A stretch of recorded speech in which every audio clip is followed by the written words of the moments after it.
Bonsoir à tous et bienvenue dans le Grand JT. Tout de suite le sommaire. D'où viennent les études de genre? Ce secteur devenu un débat mondial et cible de toutes les attaques de la part des camps conservateurs. C'est cette trajectoire que retrace le sociologue Éric Fassin dans son dernier ouvrage. On en parle avec lui dans la première partie de notre émission. On vous propose de revoir l'entretien avec Frédéric Maff, auteur de Terrorizuto, qui raconte l'histoire des brigades rouges japonaises. Ce sera en seconde partie d'émission. Dans sa chronique, Guillaume Buan vous parlera de l'influenceur Adrien Laurent, dont les comptes réseaux sociaux ont été interdits par le gouvernement. Mais avant cela, on parle de genre. L'ordre sexuel n'est pas un ordre naturel. Voici l'un des enseignements des études de genre, ce champ disciplinaire attaqué de toutes parts aux États-Unis, mais aussi ailleurs dans le monde et notamment en France. Alors, quels sont les grands enseignements de cette étude et où prend-elle racine? On en parle tout de suite avec notre invité, le sociologue Éric Fassin. Éric Fassin, bonjour. Bonjour. Merci beaucoup d'être avec nous à nouveau sur le plateau du Grand JT, sociologue et surtout auteur de ce nouvel ouvrage, Les études de genre, paru aux éditions des presses universitaires de France dans la série Que sais-je.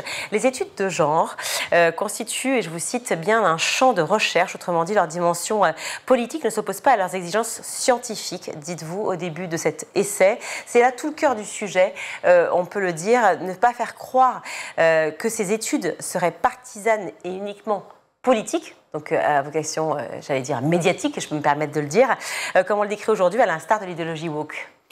Effectivement, on a beaucoup parlé, alors en France on dit plutôt la théorie du genre, mais dans la plupart des pays on parle de l'idéologie du genre. Autrement dit, ça ne serait qu'une idéologie.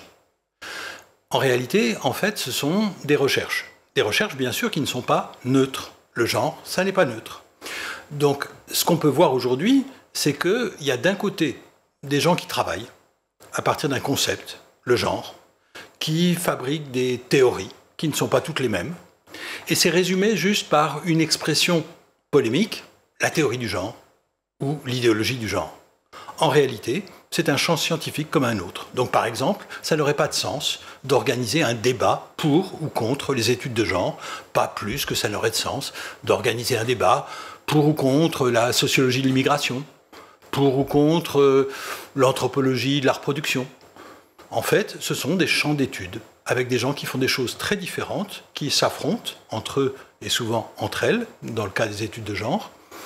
Donc c'est un domaine comme un autre. Mais si vous le précisez, Éric Fassin, c'est que vous avez l'impression que c'est dénigré? Bien sûr. En fait, ce qu'on a vu, c'est que pendant très longtemps, il y avait une certaine indifférence aux études de genre. C'est-à-dire que quand on était dans ce domaine, c'était considéré avec de la condescendance, avec du mépris. Et puis, d'un seul coup, il y a eu un peu d'intérêt dans les années 2000 en se disant, au fond, c'est moderne. C'est moderne, pourquoi? Parce que ça parle de transformation du monde moderne, mais ça permettait aussi de s'opposer à d'autres, ceux du Sud, qui n'auraient pas encore connu les lumières du féminisme, voire des mouvements LGBT, comme si nous vivions dans des sociétés féministes et très favorables aux minorités sexuelles. Et puis, ce qu'on voit depuis quelques années, c'est qu'il y a un retournement. C'est-à-dire qu'il ne s'agit plus de mettre en avant la modernité des études de genre, mais au contraire de considérer qu'elles déconstruisent la société, qu'elles défont l'ordre du monde. Alors oui, elles font bouger l'ordre du monde, parce qu'elles s'interrogent sur cet ordre social qui est aussi un ordre sexuel. Mais ça ne veut pas dire qu'elles détruisent, ça veut dire qu'elles transforment, qu'elles contribuent à des changements. Mais il ne suffit pas qu'on change quelque chose pour que ça disparaisse. Non, pas du tout, mais en revanche, effectivement, tout ça, ça bouscule quand on lit votre ouvrage, bien plus qu'on ne l'imagine. Et on va, si vous le voulez bien, redéfinir ensemble, parce que peut-être qu'il le faut, redéfinir ensemble ce qu'est le genre et revenir toujours à la notion d'histoire. Vous parlez des années 2000, mais peut-être un petit peu avant. La notion historique, c'est un concept, je vous cite à nouveau, dont des féministes se sont emparés dès les années 70, outre-Atlantique, pour rompre avec l'évidence d'un ordre sexuel inégalitaire. Alors, effectivement, les féministes se sont appropriés ce concept. Autrement dit, il préexiste. Il y a un concept qui a été forgé dans les années 50 autour de la médecine et de la psychologie, avec en particulier quelqu'un qui s'appelle John Monnet et puis quelqu'un d'autre qui s'appelle Robert Stoller. Et tous les deux ont essayé de réfléchir à des exceptions. Les personnes qu'aujourd'hui on appelle intersexes ou les personnes qu'on appelle aujourd'hui trans. Et qu'est-ce qu'ils essaient de faire? C'est de dire, au fond, ne vous inquiétez pas, on va remettre de l'ordre dans ce désordre. Autrement dit, ça n'est pas une remise en cause de la norme au départ, c'est plutôt une volonté de réparer ce qui était alors considéré comme des errements de la nature, en quelque sorte. Ce que vont faire les féministes, à partir de ce même concept, c'est l'inverse, c'est-à-dire interroger les normes en disant, mais au fond, si l'ordre des choses n'est pas un ordre naturel, eh bien ça veut dire qu'il est historique et qu'il est politique. Autrement dit, qu'il nous appartient de changer les choses si nous le voulons, et en fonction de valeurs qui sont les nôtres. Les valeurs du XXIe siècle ne sont pas forcément celles du XIXe siècle bourgeois. Finalement, qui fait les normes? Qu'est-ce que sont les normes et pourquoi les penser? C'est ça la question. On voit bien qu'effectivement, c'est une bataille. C'est une bataille parce que tout le monde n'est pas d'accord. Il y a une politique des normes. Il faut se mettre d'accord, mais en réalité, on ne se met pas d'accord. Ce sont des rapports de force. On voit bien aujourd'hui qu'est-ce qui se passe autour de ce qu'on peut appeler la question trans, avec la montée en puissance d'une transphobie qui vise en particulier les mineurs trans. Qu'est-ce qu'on nous dit? On nous dit « Oh là là, il ne faut pas toucher à l'ordre des choses parce qu'au fond, tout ça, c'est un ordre naturel fondé en biologie. » C'est ce que, par exemple, vient de décréter très littéralement le président états-unien, Donald Trump. Il nous dit « La loi aux États-Unis, c'est que les hommes sont des hommes et les femmes sont des femmes. Et ce qui les différencie, eh bien, c'est la biologie. Et la biologie, c'est quoi? C'est les gamètes. Et le fait que les femmes ont des gamètes plus gros que les hommes. » Donc ça, c'est une définition qui renvoie à l'idée que l'ordre social est un ordre biologique. Et on voit bien combien c'est dangereux, parce que nous avons une histoire qui nous a appris que fonder l'ordre social sur la biologie, ça ne se termine pas très bien. Joan Scott dit que le genre est un élément constitutif des relations sociales fondées sur des différences perçues entre les sexes et un moyen premier de signifier des rapports de pouvoir. Pourquoi cette définition est encore fondamentale aujourd'hui, cette notion de pouvoir par rapport à la théorie du genre? La première partie de la définition, c'est un petit peu, je crois, ce qui est le plus familier. C'est-à-dire qu'en particulier, c'est ce qui est critiqué par la Manif pour tous, en disant « pas touche à nos stéréotypes de genre » ou bien « pas d'ovules dans les testicules ». Donc des slogans qui visent à dire « c'est un ordre biologique » alors que le genre nous dit « c'est un ordre social ». Mais si ça ne parlait que de ça, je crois que d'une part, les études de genre seraient beaucoup plus limitées et d'autre part, les réactions contre les études de genre seraient bien moindre. Vous voulez dire que en fait, ça fait, pardon de vous couper, mais ça fait peur en fait, la théorie du genre fait peur? C'est l'élément de pouvoir justement? Elle fait très peur parce qu'au fond, et pour ma part, j'utilise un concept, la démocratie sexuelle, c'est-à-dire l'idée que nous vivons dans des sociétés qui ont pris conscience, qui revendiquent le fait que eh bien, l'ordre des choses, c'est à nous de le définir. Il ne nous est pas donné une fois pour toutes. Bien sûr, tout le monde n'est pas d'accord, d'où des affrontements. Le Vatican en particulier joue un rôle très important dans la lutte contre ce qu'il appelle l'idéologie du genre. Donc il y a des batailles politiques. Mais en réalité, nous vivons dans des sociétés où nous savons bien qu'au fond, si on a un parlement, ça permet par exemple de changer la définition du mariage. C'est ce qu'on a vu en France alors qu'on nous avait dit que c'était impossible. Donc en fait, cette vision historique et politique, elle inquiète beaucoup. Mais je crois aussi que ce qui est intéressant, c'est que les études de genre, à partir du moment où ce n'est pas simplement de constater que la place des hommes et des femmes, c'est historique et puis ça peut bouger en fonction de nos désirs, mais c'est aussi que c'est un langage. C'est une manière de signifier les rapports de pouvoir. Prenons un exemple qui agite beaucoup en ce moment en France, le voile. Eh bien, il est clair que ça ne parle pas simplement des hommes et des femmes. Ça parle aussi de l'identité nationale, ça parle de l'immigration, ça parle de la religion, de la laïcité, ça parle de toutes sortes de choses. Autrement dit, c'est un langage. Et je crois que c'est très important parce que sinon on ne comprendrait pas pourquoi ces questions dont on nous a longtemps dit qu'elles étaient privées, qu'elles étaient intimes, eh bien, sont devenues des questions politiques par excellence. Question politique, on va parler de langage juste après parce que évidemment ça m'intéresse, mais revenir juste à un amalgame qui est fréquemment fait, qui est la logique de sexualité qui est mélangée à la théorie du genre.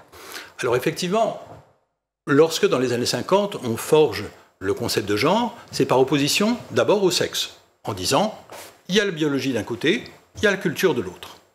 Mais ce n'est pas seulement par rapport au sexe, c'est aussi par rapport à la sexualité. Par exemple, en disant Les personnes trans, à l'époque on parle de transsexualisme, c'est-à-dire un vocabulaire pathologisant, les personnes trans, eh bien, ça n'a rien à voir avec l'homosexualité. Autrement dit, on défait cette espèce d'évidence que tous les gens qui ne sont pas dans la norme, que ce soit la norme de genre ou la norme de sexualité, selon les conventions établies, eh bien, tout ça, on peut les mettre dans le même sac. En réalité, non. Il y a des logiques différentes.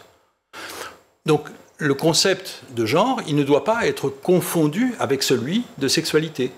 Mais il est vrai que c'est à partir du moment où on commence à se poser des questions sur l'ordre sexuel que ça peut aller d'un côté, ça peut aller de l'autre. Autrement dit, tout peut être discuté, donc tout peut être contesté, ce qui ne veut pas dire qu'il n'y ait plus de règles, ça ne veut pas dire qu'il n'y ait plus de normes, simplement que ce ne sont plus les mêmes règles et ce ne sont plus les mêmes normes. Non, mais ne pas confondre la notion de désir et d'identité, c'est ce que vous soulignez. C'est-à-dire que la sexualité, au fond, c'est aussi un concept, c'est pas simplement un fait objectif, c'est aussi un concept pour penser le fait que, eh bien, il y a une organisation du désir, et en particulier, il y a ce que les études de genre ont défini comme une norme hétérosexuelle, et qui peut entraîner de l'hétérosexisme, c'est-à-dire pas simplement le fait d'être violemment homophobe, mais quand même d'insister sur le fait que, normalement, on doit être hétérosexuel. Donc, les études de genre, elles ont contribué effectivement à dénaturaliser le monde, à faire qu'au lieu qu'il nous apparaisse naturel, il nous apparaît naturalisé, c'est-à-dire qu'on fait comme si c'était naturel. Donc tout le travail, ça n'est pas de dénaturer, autrement dit de perdre la nature, mais de dénaturaliser, autrement dit de montrer à l'œuvre un mécanisme social. Alors dénaturer, le problème c'est que vous le dites vous-même dans votre livre, dont je rappelle le titre, Les études du genre, dans les éditions Que sais-je, et c'est paru, c'est quel éditeur, aidez-moi, voilà, c'est PUF, pardon, la Presse universitaire de France. Vous rappelez que le genre est omniprésent dans la langue française et que les élèves en font l'expérience dès le début de leur scolarité. Donc en fait, la grille de lecture du genre finalement est devenue... Alors, et c'est là où vous faites une opposition d'ailleurs, systématique et systémique, ou plutôt que systémique. Alors, vous avez raison, lorsque, par exemple, vous avez hésité au moment de dire française ou français. Oui. Autrement dit, on voit bien que lorsqu'on parle français, on est censé ne pas se tromper sur le genre. Et surtout quand on parle de soi-même. Autrement dit, si au détour d'une phrase, je fais un accord au féminin, tout le monde va dresser l'oreille. Et si c'est dans une cour de récréation, tout le monde va rire. Donc, en fait, la langue est un rappel à l'ordre du genre. On nous raconte depuis très longtemps que le gender, ça ne se traduit pas, que c'est un mot américain qui ne peut pas exister en français. Or, c'est tout le contraire, puisque en anglais, le genre grammatical est quasiment absent, alors qu'en français, il est omniprésent. C'est une des choses qui occupe la moitié du temps, peut-être, dans l'enseignement primaire. Au fond, à quoi passons-nous notre temps à l'école? À savoir comment on accorde les mots. Eh bien, ces accords auxquels nous consacrons tant de temps pour savoir quand est-ce qu'on doit mettre un E, mais aussi bien sûr un S, c'est constamment un travail pour se rappeler que le genre, c'est important. Il n'est donc pas surprenant qu'il y ait une telle résistance chez tous ces gens qui s'inquiètent de l'écriture inclusive en disant si on commence à avoir un point médian, c'est la fin du monde. Donc je suis très fier qu'il y ait quelques points médians pour la première fois dans un que sais-je, pour des raisons bien évidentes, c'est qu'il s'agit d'intersexuation aussi, c'est-à-dire de personnes dont le genre est indécis dans certains cas. Donc en fait, on voit que la langue, c'est un rappel à l'ordre, mais que, après tout, on peut changer cet ordre. On peut s'interroger sur cet ordre. On peut le changer, mais sauf que dans l'éducation nationale, c'est inculqué d'année en année, année après année. C'est-à-dire que justement, on donne des cours entiers, verticaux, académiques, sur les accords de participe passé, sur le genre à l'école, et ça dure en fait presque 15 ans. C'est aussi quelque chose qui a été construit, pas simplement pour dire il y a deux manières de parler, une au masculin et l'autre au féminin, mais aussi pour établir une hiérarchie. Parce que, en fait, l'idée apprise à l'école depuis au moins le 19e siècle, mais bien au-delà, qui s'est imposée au 17e siècle, comme l'avaient montré par exemple les travaux d'Eliane Viennot, eh bien, l'idée que le masculin l'emporte sur le féminin, c'est quelque chose qui nous est inculqué. Et pourquoi? Parce que le genre masculin serait le plus noble. C'est cette hiérarchie aujourd'hui qui ne va plus de soi. Il se trouve qu'il y a des femmes qui n'acceptent pas l'idée que leur genre est moins noble. Donc, en réalité, on voit bien que c'est une chose qui peut être débattue. On peut avoir, bien sûr, des directives ministérielles qui vont nous interdire d'utiliser l'écriture inclusive. Mais est-ce qu'on peut empêcher la société de se poser des questions? Ça, certainement pas, et encore moins sur School TV. Du coup, l'accord au masculin, finalement, aurait une histoire, on peut dire, sexiste? Oui, bien sûr. L'idée que la langue est traversée par les rapports de pouvoir n'est pas vraiment une surprise. Il y a, par exemple, une institution, l'Académie française, qui essaie de maintenir l'ordre et qui n'y parvient pas très bien.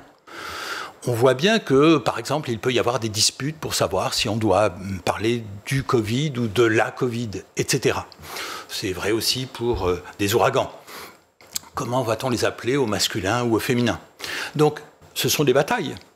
La langue n'échappe pas à tout ça. Et après tout, si on n'oublie pas la définition de John Scott, à laquelle je tiens beaucoup, l'idée que le genre, ça signifie des rapports de pouvoir, ça peut les signifier en particulier à partir de la langue. Et le paradoxe, c'est qu'on nous a dit ça ne peut exister qu'en anglais, alors qu'en réalité, si on s'est posé la question en anglais, c'est peut-être parce que ça n'allait pas de soi, alors qu'en français, ça allait de soi. Et pourtant, vous parlez de l'anglais et de Donald Trump, avec toutes les frasques récentes, en tout cas depuis sa réélection. Vous citez les chefs d'État, donc lui, en l'occurrence, alors plus ou moins démocratique, Vladimir Poutine, Bolsonaro et d'autres, et leur virilité exacerbée à ce sujet. Vous avez une phrase très juste, et surtout qui nous a fait beaucoup rire ici à la rédaction. Vous parlez d'une virilité inquiète. Oui, parce que en fait, en un sens, au bon vieux temps, c'est-à-dire avant que le féminisme ne vienne troubler l'évidence des choses, avant que des minorités sexuelles ne disent « nous aussi on existe ». Eh bien, au bon vieux temps, il n'y avait pas besoin tout le temps de réaffirmer la prééminence du masculin. Au fond, si on éprouve le besoin d'affirmer que le masculin l'emporte sur le féminin, c'est que c'est peut-être pas le cas, ou pas forcément le cas. Autrement dit, qu'une position dominante est fragile. Ce qui est frappant aujourd'hui, et y compris chez quelqu'un comme Trump, c'est que bien sûr, il y a une sorte d'agressivité virile avec, au besoin, la violence. Mais en même temps, c'est un mouvement qui peut être soutenu par des incels, c'est-à-dire des involuntary celibates, des gens, des hommes, des garçons, qui ne trouvent pas de compagne et qui s'en plaignent amèrement en considérant que c'est la faute du féminisme, sans envisager la possibilité que peut-être ça a des rapports avec eux aussi.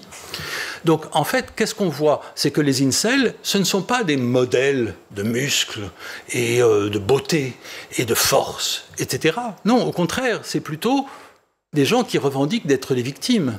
C'est-à-dire qu'aujourd'hui, on a d'une part un discours musclé et d'autre part un discours fragile. Au fond, c'est les deux qui se rejoignent dans un masculinisme qui est inquiet sur la masculinité. Oui, j'allais y venir justement au masculinisme. On en parle beaucoup depuis effectivement quelques mois, voire quelques années. On parle aujourd'hui de revirement ou d'entrée masculiniste, en tout cas beaucoup dans le modèle français et surtout sur les réseaux sociaux. Est-ce que vous pensez aussi que c'est vraiment dû à cette théorie ou étude du genre, étude des genres, dont on parle beaucoup plus aujourd'hui, notamment dans les médias?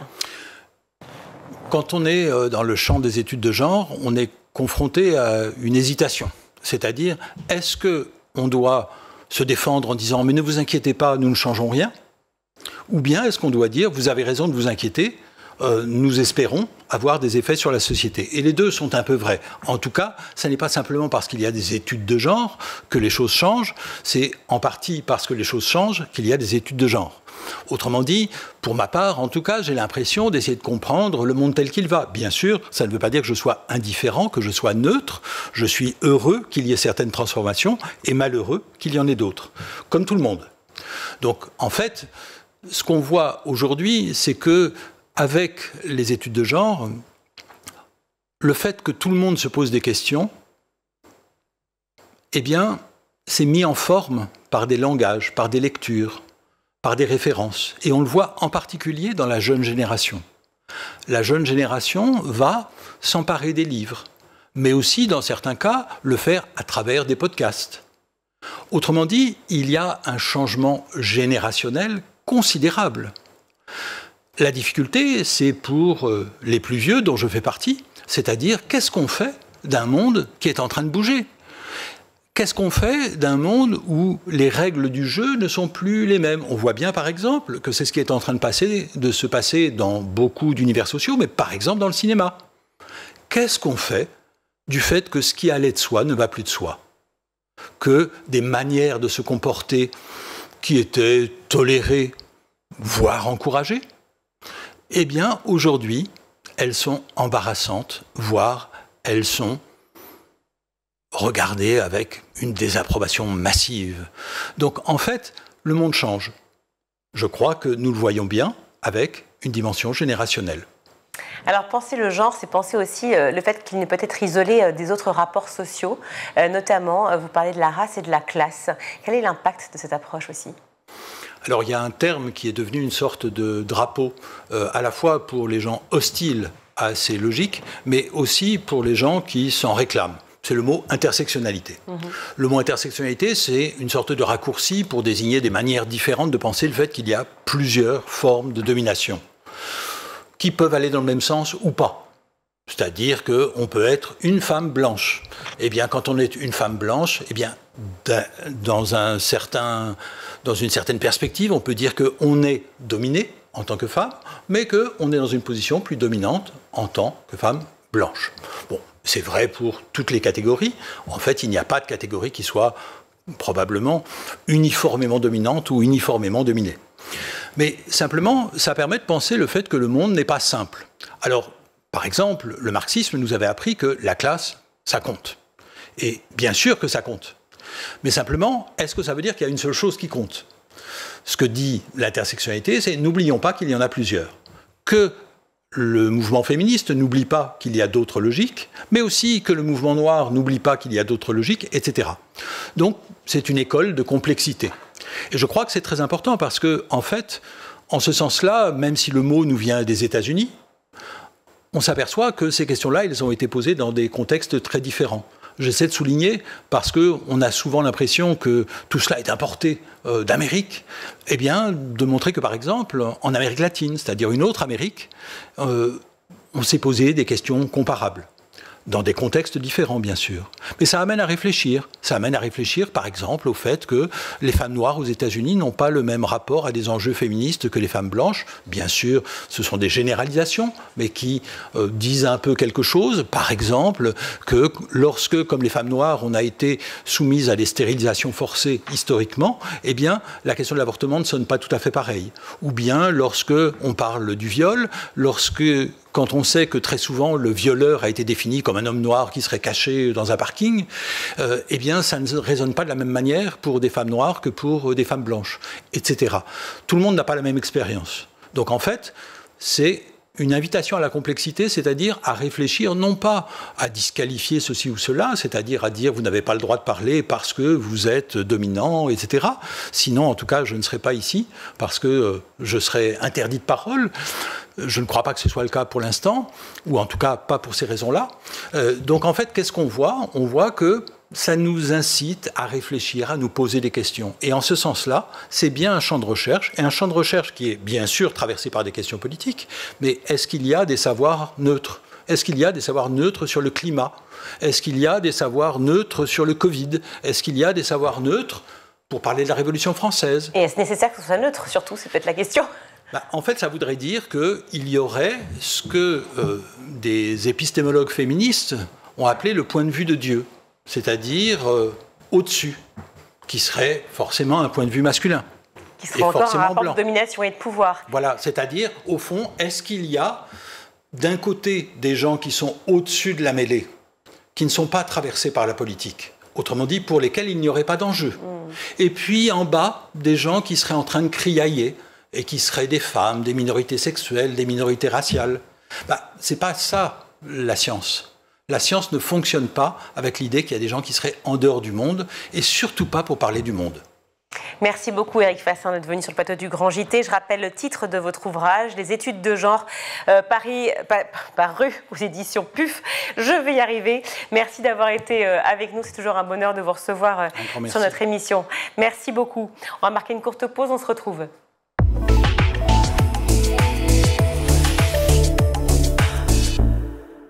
De retour dans le Grand JT de l'éducation, je suis ravie d'accueillir Frédéric Maffre. Bonjour. Bonjour. Merci d'être avec nous. Vous êtes l'auteur de Terrorizuto, paru aux éditions Glénat, la révélation selon Kozo Okamoto. J'espère que je prononce bien les noms.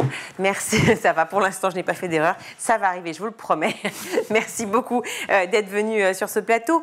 Une des premières pages de l'album, alors je vais essayer de montrer les illustrations qui sont ici. Une des premières pages de l'album nous replonge tout de suite, évidemment, pour ceux qui n'avaient pas saisi le thème Terrorizuto, on parle de terrorisme ici, le sens de l'ouvrage, donc, avec les attentats du 11 septembre, cet avion qui se crache, cet avion piloté par Maeno qui s'écrase sur la maison du criminel qui s'appelle Kodama, c'est bien ça?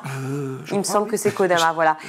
C'est une des premières pages, évidemment, de l'ouvrage, donc on comprend tout de suite qu'on va traverser, effectivement, les époques, bien sûr, les pays, de manière géographique, puisque c'est aussi une vague de contestation qui démarre dès les années 60 et qui ne date pas effectivement que de 2011. Oui, donc la séquence que vous évoquez, c'est un militant d'extrême droite qui était très déçu par la trahison d'un pilier d'extrême droite japonaise qui avait travaillé avec la CIA et qui a détourné un avion de tourisme pour essayer de l'écraser sur la maison dans une attaque kamikaze.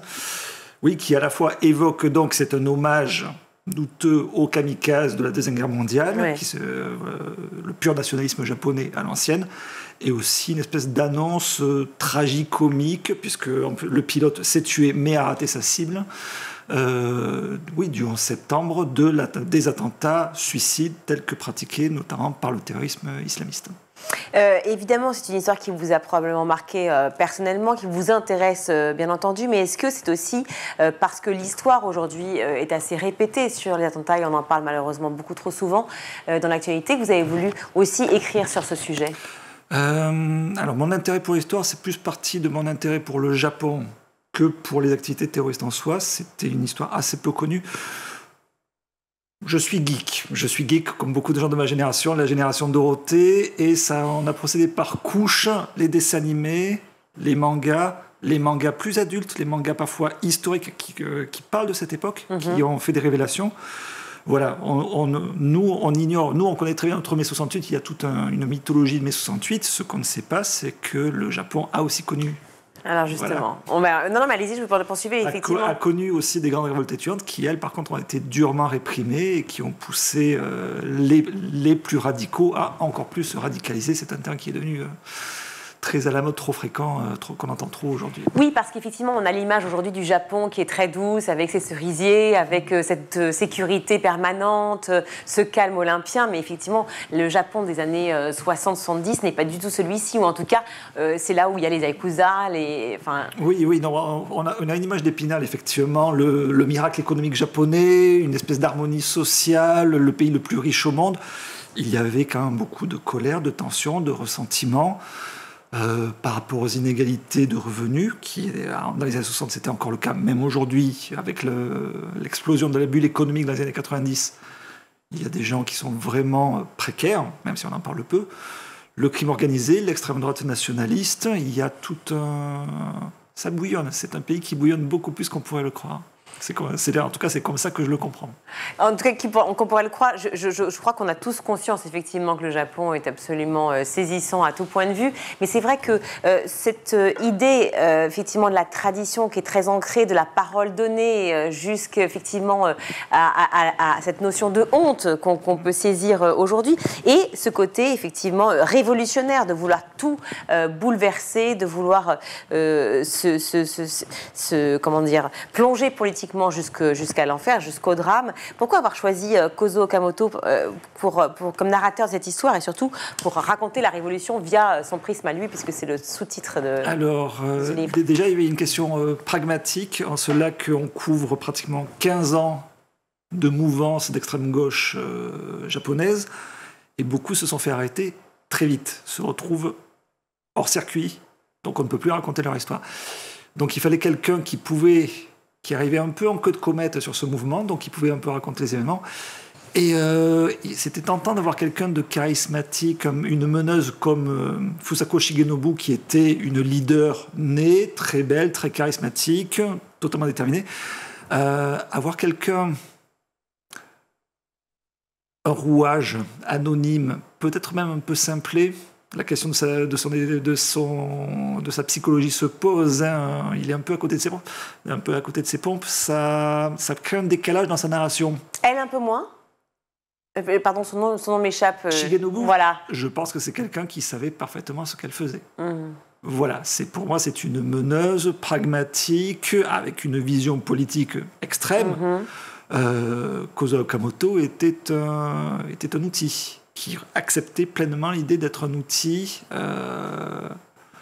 au service de la cause. Quelqu'un qui met son individualité en retrait par rapport à la révolution, pour la révolution avec un R majuscule. Mais alors, pourquoi d'autant plus, effectivement, ce choix ? Pourquoi voir par le prisme de quelqu'un de simplet ? Pour le sport, peut-être. Voilà, non, c'était un défi narratif. C'est peut-être aussi parce qu'il y a malheureusement un événement qui est tristement célèbre, c'est l'attentat à l'aéroport. Oui, on peut raconter. Oui, donc Kozo Okamoto a participé à une tuerie dans l'aéroport de Lod, donc en Israël, à Tel Aviv, en abattant des civils de sang-froid.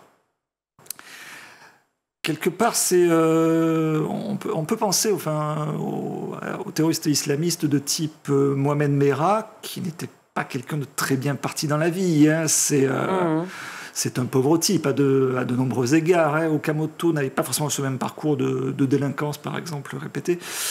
Mais quelque part, on s'est retrouvé... Si ça avait été une impasse narrative, si j'avais constaté que ce choix ne marchait pas, j'aurais changé.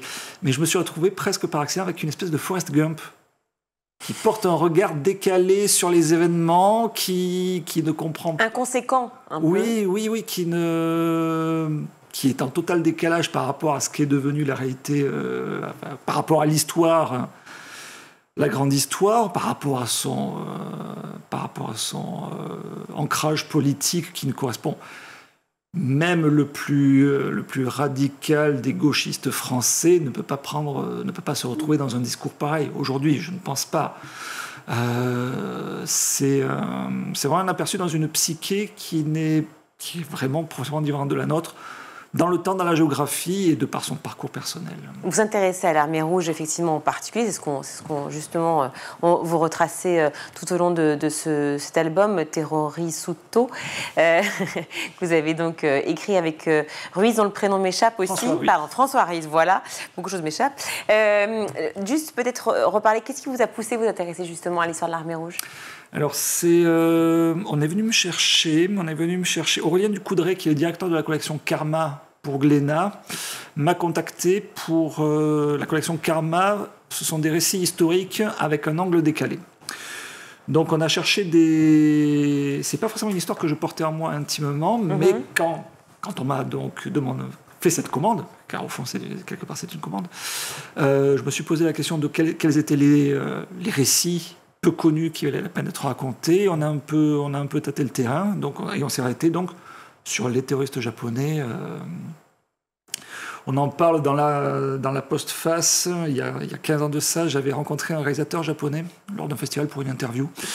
Quelqu'un qui n'avait jamais pris les armes et qui connaissait bien ces gens-là. Et ça a été un peu la porte d'entrée. Je me suis gardé cette histoire derrière la tête parce que il est allé en Palestine, il les a filmés en action, sur le terrain, en train de s'entraîner.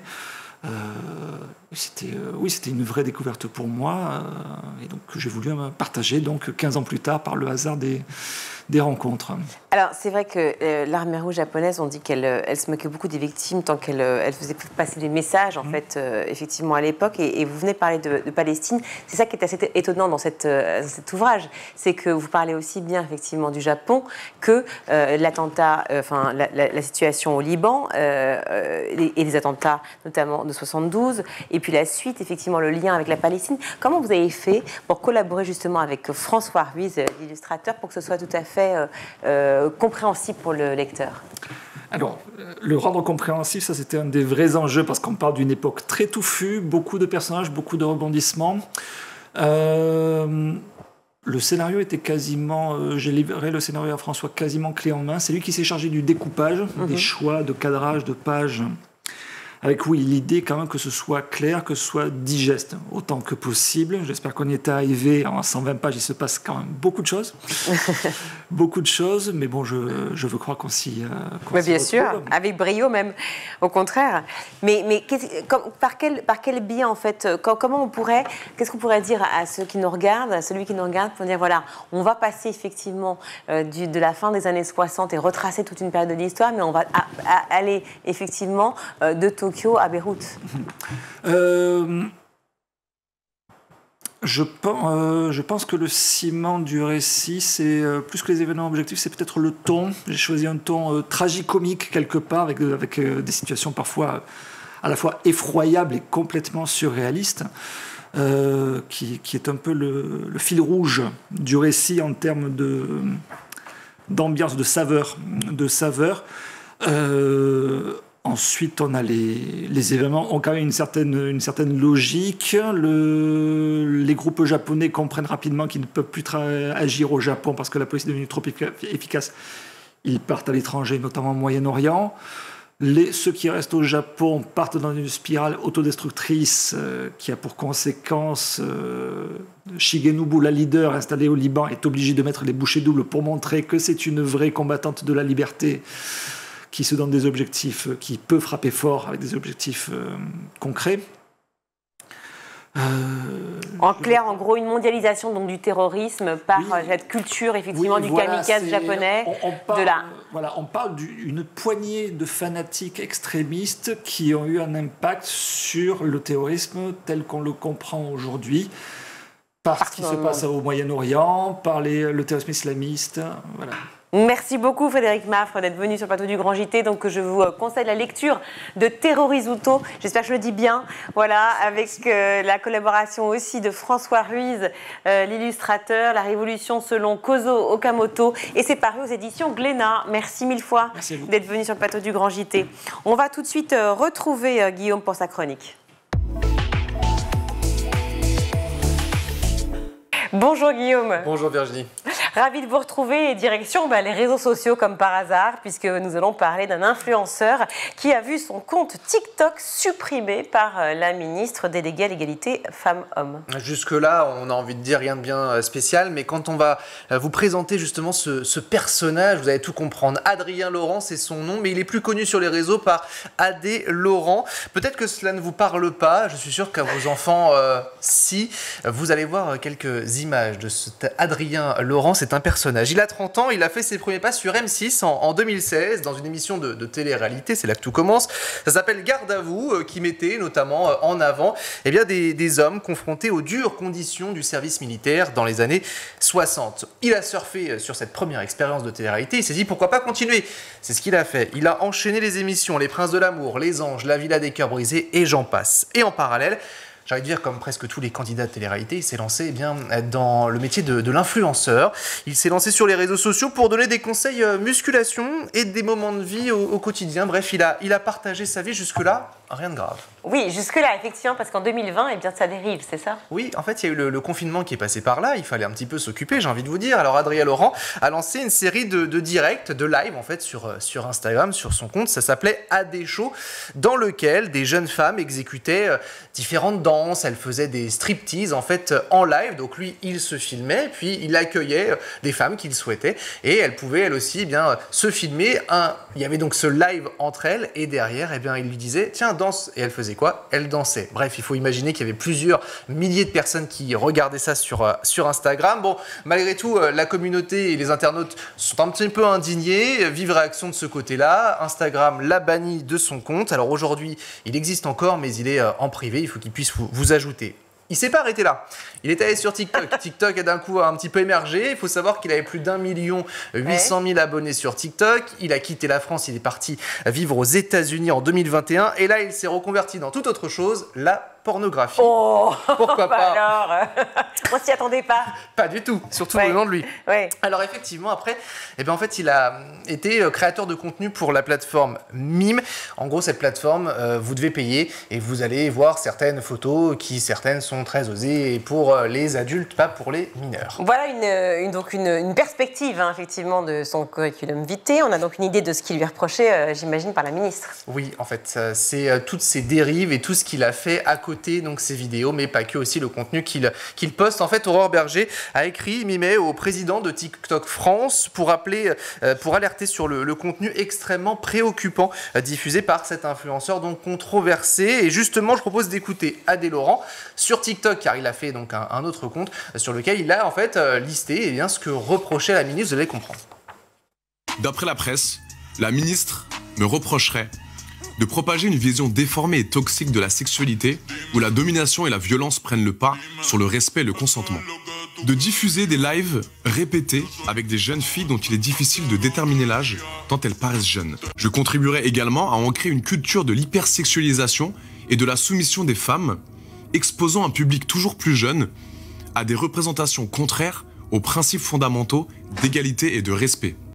Alors, la ministre évoque aussi des allusions sexuelles constantes, des vidéos décrivant des pratiques sexuelles violentes et sans consentement. On a vu notamment des vidéos dans lesquelles Adé Laurent est dans des boîtes de nuit, dans des lieux regroupant beaucoup de monde. Et on le voit avec notamment certaines filles qui sont souvent en sous-vêtements et dans des positions où on arrive à comprendre ce qu'il attend. C'est vraiment ce qui lui est reproché. Aujourd'hui, ces vidéos, vous ne les retrouverez pas, hein, je vous le dis très clairement, puisque son compte TikTok a été supprimé. Il reste présent sur Snapchat et sur Instagram, c'est en privé. Écoutez la réponse, justement, toujours sur les réseaux sociaux, de cet influenceur. Je conteste fermement toutes ces accusations. Je n'ai jamais été violent avec des filles. J'ai toujours respecté le consentement. Je n'ai jamais pris de mineurs en live TikTok. Toutes mes pratiques sexuelles sont dédiées à un public majeur sur des plateformes privées. Aucun mineur ne peut avoir accès à mes plateformes privées. Madame la ministre, Monsieur le président de TikTok France, je vais vous le dire droit dans les yeux. Je ne suis ni un masculiniste, ni un sexiste et ni un misogyne. En revanche, ce que je suis un influenceur, un chef d'entreprise et je suis fier d'être acteur pornographique. Je prône l'égalité homme-femme à longueur de journée, à travers le consentement, le respect et le fait qu'une femme a exactement les mêmes droits que l'homme. Alors on pourrait effectivement le croire, sauf qu'en fait ce qui se passe c'est que sur ses stories Instagram, sur ses comptes TikTok, en fait on le voyait aussi dans des villas avec certaines jeunes filles. Là aussi il partageait. Alors des fois il n'y avait pas grand chose justement, mais il y a cette hypersexualisation qui lui est reprochée notamment par la ministre. Alors justement Adé Laurent voulait et reproche justement à la ministre et au président de ne pas avoir échangé, de ne pas avoir discuté.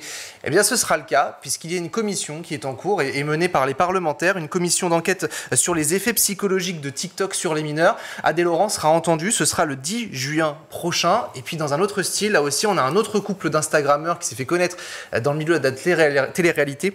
C'est Manon et Julien Tanti qui là aussi seront auditionnés. Ils partagent, eux, on va dire, leur vie de famille, mais justement sur cet effet qu'a TikTok sur les jeunes. C'est ce que cherche à mettre en avant la commission parlementaire. Alors si on revient sur Adé Laurent, Guillaume, plus globalement, ce qui est pointé du doigt, c'est surtout le retour du masculinisme. Hein. Effectivement, et cette hypersexualisation, le fait de mettre en avant les femmes, mais on va dire comme des objets, c'est ce qui est reproché. Alors on va essayer de définir ce qu'est le masculinisme avec Pauline Ferrari. Elle est autrice de Formée à la haine des femmes. Elle intervenait dans un podcast sur France Inter. Le masculinisme, c'est une branche de la pensée antiféministe. C'est plutôt une volonté de domination, justement, des femmes par les hommes et une croyance qui dit que les femmes, et plus particulièrement le féminisme, seraient en train de causer la perte de notre civilisation et de émasculer les hommes au sens large et que les hommes ne seraient plus des vrais hommes comme au temps d'avant. Et Pauline Ferrari, en fait, elle explique comment justement les influenceurs, mais aussi certaines entreprises, certaines marques, eh bien, ont fait pour toucher les jeunes. Le domaine du gaming et des jeux vidéo, le domaine en effet de la musculation, le soin du corps, du fitness, etc. Le développement personnel qui est très en vogue ces dernières années. Enfin, les domaines de la séduction. Parce qu'en fait, quand on est adolescent et que on est dans une période de recherche de soi, recherche d'identité, recherche de validation par le sexe opposé, par ses pairs, on peut aller chercher des vidéos de comment draguer une fille, comment prendre de la masse en 7 jours, comment être moins timide par exemple. Et en fait, au moment où les réseaux sociaux captent qu'on est intéressé par ce type de contenu, les vidéos sont omniprésentes et on se retrouve dans une espèce de bulle comme ça, entourée absolument de vidéos masculines. Alors, comme je le disais, c'est en 2020 qu'Adé Laurent s'est tourné vers la pornographie. Et justement, pour Pauline Ferrari, c'est en 2020 qu'il y a eu justement beaucoup plus de masculinisme sur les réseaux sociaux. D'une part, on est quelques années après MeToo. Et ce qu'il faut comprendre, c'est que MeToo, ça a été un mouvement incroyable de libération de la parole, de mise en avant des sujets féministes dans l'agenda politique. Mais ça s'est pas fait sans retour de bâton et sans justement parole antiféministe pendant que MeToo est en train de se déployer. Donc ça faisait déjà quelques années que, entre guillemets, la cocotte était en train de bouillir. Et de l'autre côté, on s'est tous et toutes retrouvés chez soi, enfermés, et particulièrement les jeunes. Et donc, qui ont passé beaucoup de temps sur les écrans, qui ont passé beaucoup de temps sur les réseaux sociaux. Et du côté des influenceurs du masculinisme, ça a été aussi un moment d'expansion énorme parce que tout le monde était sur Internet. Donc, ils ont produit beaucoup plus de contenu. Ils ont diffusé plus largement leurs messages et ils ont fait appel, en fait, à des peurs très communes de finir seul, mourir seul, s'ennuyer dans sa vie, ne pas réussir sa vie. Alors là, on parle de Adé Laurent parce que c'était celui qui était le plus suivi, parce qu'il est français, parce qu'il est connu dans le monde de la télé-réalité. Mais il faut savoir qu'aujourd'hui, ce genre de contenu, des masculinistes, il y en a un paquet sur TikTok, d'autant plus qu'il y a cet effet justement où dès que vous regardez une vidéo, eh bien, on vous en propose plusieurs, l'algorithme. Donc aujourd'hui, ça fonctionne, ça cartonne, c'est ce qui fait flipper. Donc il faut en parler, il faut sensibiliser les jeunes qui nous regardent. Sensibiliser et surtout pointer du doigt effectivement ces algorithmes. On consacrera une émission bientôt sur le sujet justement des algorithmes. Merci beaucoup Guillaume. On va tout de suite retrouver le meilleur de School TV avec le Zap. Ce qui m'a intéressé, en effet, c'est de regarder pas seulement le mouvement dans ses franges les plus connues, donc le MLF parisien, mouvement pour la libération, le mouvement pour la libération des femmes, mais de regarder en fait la diversité des collectifs, de décentrer le regard et d'aller voir ce qui s'est passé dans d'autres villes où les mouvements ont aussi été très importants, où parfois il s'est passé des événements qui ont été même qui ont eu des répercussions nationales, ce qui est le cas à Lyon et à Grenoble, mais ce qui me permettait aussi dans mon enquête de mettre l'accent sur des féministes moins connus, ce que j'ai appelé des féministes ordinaires, des féministes de l'ombre, on pourrait dire. Parce qu'il y a une certaine image d'Épinal de ce féminisme des années 70 qui renvoie à des femmes exerçant des professions intellectuelles, des artistes, des enseignantes, etc. Alors il y en avait même plutôt plus que d'autres, mais pas seulement. Ce que vous montrez, c'est que c'est vraiment un mouvement, toutes les femmes d'une manière ou d'une autre, sont impliqués dans ce mouvement. Oui, alors ce que les résultats de l'enquête, c'est justement de nuancer ces images d'Épinal, ces représentations dominantes qui ont pu être associées aux féministes des années 70, à la fois en termes de classe sociale, puisqu'il y avait beaucoup eu l'idée que ce seraient des femmes jeunes, bourgeoises, sans charge matérielle, sans enfants, qui étaient très libres comme ça et qui pouvaient facilement militer. Et les résultats de la grande enquête que j'ai menée, notamment avec une partie d'enquête par questionnaire, c'est finalement de relativiser en apportant un portrait beaucoup plus, je pense, fidèle de ce qui s'est passé et en montrant finalement comment toutes ces femmes avaient des origines sociales, par exemple en termes de classe sociale, étaient aussi beaucoup plus mélangées, avec une part de femmes qui étaient originaires des classes populaires, qui ensuite étaient dans des processus d'ascension sociale, donc qui sont arrivées dans d'autres classes sociales. Ou par exemple sur la question des enfants, je montre en fait qu'une grande partie d'entre elles avaient déjà des enfants et donc n'étaient pas si disponibles que ça et ont milité tout en ayant à s'occuper de leurs enfants. Vous avez une ou des idées de projets qui émergent comme ça ? Oui, bien sûr. Alors, dans le type, on a réussi, par exemple, à élargir tous les clubs coup de pouce. Les clubs coup de pouce, vous connaissez sûrement. Oui, on en parle souvent. On en parle souvent, c'est une démarche qui se fait assez régulièrement. Alors, l'aide aux devoirs, mais surtout l'entrée dans la lecture pour les élèves de CP, souvent. Et les clubs coup de pouce, il y a un certain temps, étaient surtout réservés aux écoles de REP. Et puis, quand on a dédoublé les classes, on a décidé de maintenir les clubs coup de pouce seulement sur les écoles qui ne sont pas en REP. Et là, avec cette cité éducative, le premier exemple concret, c'est pouvoir élargir les clubs coup de pouce à toute la ville, l'ensemble de la ville. Donc, des résultats qui seront, à terme, à moyen terme, en tout cas pour la lecture pour les CP, je pense qu'ils seront très conséquents. Toti, ce que vous avez fondé à partir d'un constat d'opacité dans l'orientation, qu'est-ce qui vous a le plus surpris en creusant un petit peu ce sujet-là ? C'est vrai que l'orientation aujourd'hui, c'est un sujet qui est vaste, 25 000 formations sur Parcoursup, et pour autant, on a toujours du mal à visualiser vraiment la formation qui est faite pour soi, à se renseigner, à avoir les bonnes informations. On est souvent dans le flou sur les diplômes, les grades, ce qui est reconnu par l'État ou ce qui ne l'est pas, sur les passerelles aussi, et puis même derrière sur les liens avec les métiers. C'est vrai que nous, on est parti de ce constat-là en disant qu'il faut qu'on modernise l'orientation aujourd'hui en France, et on le fait à travers des contenus viraux, notamment sur TikTok, Instagram, YouTube et un site internet. Site internet, on va en parler, intelligence artificielle aussi dans un instant. Vous avez aussi choisi de développer donc un outil spécifiquement dédié à l'épreuve du grand oral. Vous pouvez nous en dire un peu plus ? Effectivement, déjà le grand oral, c'est une épreuve phare aujourd'hui en terminale. Ouais. Coefficient 10 pour les bacs généraux, 14 pour les bacs technologiques, donc c'est une épreuve qu'on ne peut pas prendre à la légère. Et en même temps, il y a une forte appréhension des jeunes, puisqu'il faut s'exprimer à l'oral, vous le mentionnez, et les jeunes ne sont pas forcément habitués aujourd'hui à prendre la parole en public, devant un jury, ils n'ont pas été formés. Et en plus de ça, le grand oral, c'est une épreuve qui a finalement assez peu de recul. Aujourd'hui, on a peu de recul sur le grand oral, les règles du jeu ont changé plusieurs fois. Aujourd'hui, il n'y a plus la question d'orientation. Donc c'est une présentation quand même qui est longue de 10 minutes, et on a voulu accompagner les jeunes en proposant une IA gratuite qui va leur permettre de visualiser d'une part le sujet, la problématique, et de répondre aux questions potentielles du jury. Tout cet héritage qui est omniprésent dans les raisons de leur engagement, c'est quand même que, et ça, apparemment elles sont nombreuses à vous le dire, elles ne veulent pas avoir l'avis de leur mère. Oui, ce que je montre, c'est un discours qui était très présent dans les entretiens. L'idée qu'elles ont elles-mêmes beaucoup été élevées dans ce qu'on appelle en sociologie des normes de genre, donc une manière d'intérioriser ce que c'est d'être en gros, une norme de genre en français vulgaire, c'est dire les hommes sont comme ci, les femmes sont comme ça. Voilà, c'est ça. Et donc des normes de genre qui pouvaient être très, très oppressantes en fait, pour elles. Et elles ont beaucoup en fait, fait l'expérience de ces normes de genre, de ces rapports de genre, en regardant le fonctionnement du couple de leurs parents et la vie que leur mère avait pu avoir, en termes de charges domestiques, en termes de non-réalisation professionnelle pour certaines. Et donc, il y a cette idée que ça a pu être un contre-modèle. Pour autant, c'est aussi une idée à nuancer, puisque, y compris dans les situations où les mères se plaignaient ou pouvaient critiquer la vie qu'elles avaient, certains aspects de leur trajectoire ont aussi pu servir de modèle. Et les féministes que je rencontre me racontent aussi comment, justement, il y a un peu des deux, c'est beaucoup plus ambigu. Voilà pour le ZAP, c'est la fin de ce grand JT. Merci à vous tous de nous avoir suivis. Merci à toute l'équipe en régie aujourd'hui, à la réalisation Romain Luc, au son Héloïse Merlin, le maquillage Laure Audemont, Emma Ferré et Laura Girard à la rédaction, Guillaume Behan, journaliste sur l'émission. Merci à vous d'être venu, cher Guillaume. On vous retrouve évidemment bientôt. Oui. Vous avez déjà une date ou pas ? La semaine prochaine. On note, vous savez, les fans et tout sont là, m'appellent, quand est-ce qu'il revient, etc. Je vous ferai un petit courrier, je vous ferai un planning. Rassurez-vous. Ah, oui, il aime ça.